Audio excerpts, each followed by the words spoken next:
Punnapra വയലാറിന്റെ കനലാണ് V എസിലെ വിപ്ലവകാരിയെ ജ്വലിപ്പിച്ചത്.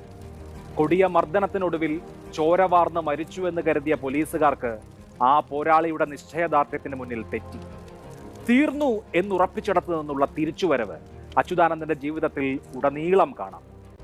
Communist പാർട്ടിയിൽ revisionism ആരോപിച്ച് ദേശീയ കൗൺസിലിൽ നിന്ന് ഇറങ്ങിപ്പോന്ന് CPIM രൂപീകരിച്ച 32 പേരിൽ ഒരാൾ വി എസ് ആണ്. CPM സ്ഥാപകരിൽ ഇന്ന് ജീവിച്ചിരിക്കുന്ന ഒരേ ഒരാൾ. ഒരു വർഗീയ കക്ഷിയോടും ചേരില്ല എന്ന് പ്രഖ്യാപിച്ച് 1987 ഇടതുമുന്നണിയെ സംസ്ഥാന ഭരണത്തിലെത്തിച്ചു. ആന്റണി ഉമ്മൻചാണ്ടി സർക്കാരുകൾക്കെതിരെ ഇടതുമുന്നണിയുടെ പോരാട്ടം നയിച്ച വി എസ് കയ്യേറ്റം കാണാൻ മതികെട്ടാൻ ചോലയുടെ മുകളറ്റം വരെ കയറി മനുഷ്യർക്കൊപ്പം നിലയുറപ്പിച്ചു. ചൂഷണങ്ങൾക്കെതിരെ നിയമപരവും രാഷ്ട്രീയവുമായ പോരാട്ടം നയിച്ചു.